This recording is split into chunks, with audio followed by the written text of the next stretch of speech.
next group of questions concerns fiscal responsibility, with the first facet being, do you consider fiscal responsibility important as a county commissioner? And the other part is, if so, how does your past experience demonstrate fiscal responsibility in carrying out your duties as District 2 County Commissioner? And I did that first. You did. Okay. I do consider it important. We are stewards of your money.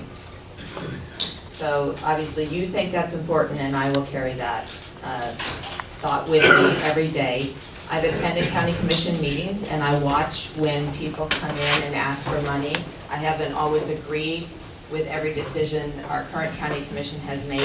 Sometimes I've spoken for or against things at county commission meetings, but I've taken notes too, and I've kept those notes so that going forward I can rely on those notes to make decisions in the future.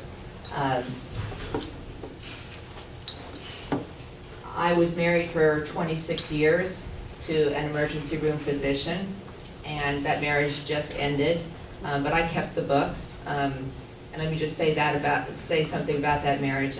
He just sent me a donation and an email telling me that he wishes me well. So there are no skeletons in the closet when it comes to that.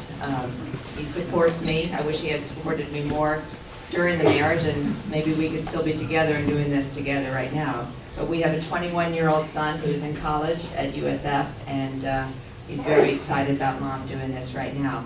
But when it comes to fiscal responsibility, I did the books for that marriage. I filed our taxes.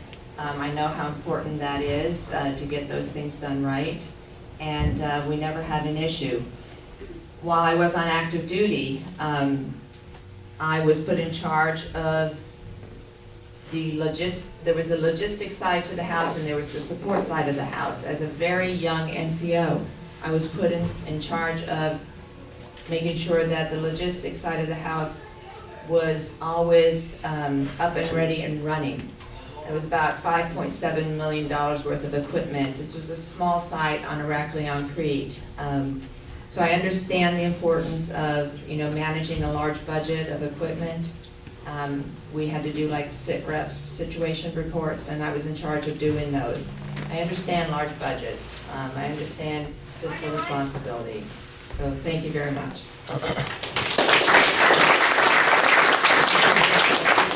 Thank you very much. Okay, fiscal responsibility. That's actually kind of the first part of that question is a little funny, isn't it? Do you think it's important? Could you imagine if somebody stood up here and said, nah, I don't think so.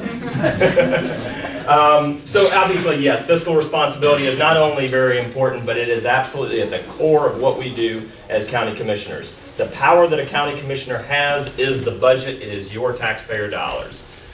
When we start talking about measuring productivity and the way that you measure how we do and how our counterparts downtown do, the question is, what did you get for your money? But that's not really what this question is about. What we really want to know is the second part, right? How does past fiscal matters affect your ability to be county commissioner? So that's really all about my bankruptcy. So I want to go ahead and just get it right out there. I left active duty in 2006 with 15 years of active duty. And people said, man, you are crazy. It's only 5 years away from retirement. I don't measure my life that way. That's 5 years of my life that I would have not been doing what I felt like I was called to do. I felt like I was called to build houses. See, when I was here as an enlisted man, the first time I got orders coming through Pensacola, my chief said, boy, you need to buy a house when you get to Pensacola, because you can't afford one in San Diego and you can't afford one in Norfolk. This is where you get into home ownership. Well, in 2005, 2006, during the boom times, guess what? Enlisted folks were not able to buy houses for the most part. Sailors that worked for me are like, yeah, sir, that's great that economy's booming like it is, but it's booming way beyond my paycheck. So we started building workforce housing. And during the boom, quite frankly, we boomed. Actually, we used Wendy's 401k to start that business. And during the boom times, actually at one point we sold 10 houses in about a week. And we thought we were all in high clover. Everybody remember 2006? We all thought we were in high clover, didn't we? Okay. During the boom time, we boomed, and during the bust, we busted as well. So when the underpinnings of our economy came out from underneath us, we thought, well, and for those that may remember it, if you were risking any of your personal capital during that time, you know that every 6 months you said, this has got to be the bottom. It can't get any worse than this. And so we kept investing and kept putting more and more into the business because I had men and women working for me who the food going onto their kids' tables was dependent upon my business. By the time it all came down, by the time the economy completely tanked out and we had closed, I will never forget the day when we had just finished writing payroll checks and Wendy said, that's it, we're done. There's nothing left. And I said, no, we got it. No, it's done. $200 left in our pockets. And what did I do? She went back to work, I went back to work, and we picked up. By the time all was said and done, we had sold our house in Shandell, taken all the proceeds of that and put it right back into the business. We rode that baby all the way to the crash site, folks. There was nothing left. But the next day, I got up and went back to work. I also took all of the financial decisions and all the paperwork and I spread it out in what I refer to as my walk of shame. I spread it out in front of my SSO. That's a special security officer, the person who holds your security clearance in their hand. And they went through that paperwork with an absolute finest of fine-tooth combs. And at the end of the day, that SSO said, I cannot see any decision that you made during this process that gives me any pause about you continuing to have a top secret security clearance. And my security clearance was not revoked for a bankruptcy. For those of you who've ever had one, you know that does not happen very often. When I hire people up on Corey Station, the hardest question that I ask is this: what is the biggest mistake that you ever made and what did you learn from it? And I ask that question because I do not want people making their first big mistake on my watch.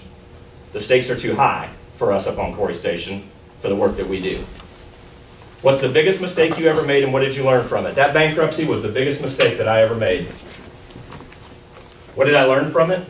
If people are lending you 125% of the value of your house and you're thinking to yourself, man, it's okay, everybody's doing it. The underpinnings and the realities of fiscal responsibility are what they are no matter how many people around you tell you something to the contrary. The basics is what matters most. And I'll tell you, during the rough times as we were coming out of that bankruptcy, the basics is all we had. And that taught me, focus on the basics. Don't be swinging for the fence all the time because an RBI looks the same on the scoreboard as a home run does. Thank you.